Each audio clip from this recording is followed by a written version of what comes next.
প্রিয় ভাই বোনেরা, বিগত এক যুগ বেশি সময় ধরে যেই স্বৈরাচার এই দেশের মানুষের কাঁধে বসেছিল, তারা শুধু নিজেদের স্বার্থ দেখেছে, জনগণের স্বার্থ দেখে নাই। সেই জন্যই আমরা দেখেছি বাংলাদেশে, সমগ্র বাংলাদেশে কিভাবে বাংলাদেশের মানুষ, সাধারণ মানুষ চিকিৎসা থেকে বঞ্চিত হয়েছে। প্রিয় ভাই বোনেরা,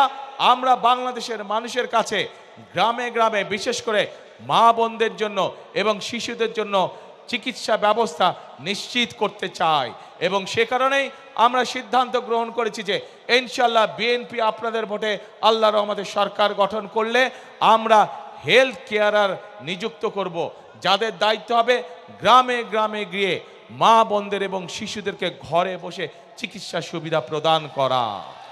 এবং একই সাথে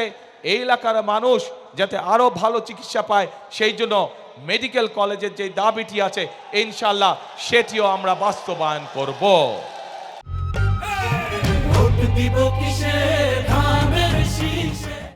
প্রিয় ভাই বোনেরা, এই এলাকার মানুষ যাতে উচ্চ শিক্ষায় শিক্ষিত হতে পারে এবং নিজেকে গড়ে তুলতে পারে, তার জন্য পাবলিক ইউনিভার্সিটির একটি বিষয় আছে, সেই বিষয়টিকে ইনশাল্লাহ আমরা দেখব। কিন্তু প্রিয় ভাই বোনেরা, এখন যেই আসল কাজটি, সেই কাজটি হচ্ছে এই যে আপনাদের সামনে কথাগুলো আমি তুলে ধরলাম, এই কাজগুলো যদি আমাদেরকে সম্পন্ন করতে হয় তাহলে আমাদের একার পক্ষে করা সম্ভব না। আমাদেরকে আপনাদের সহযোগিতা প্রয়োজন,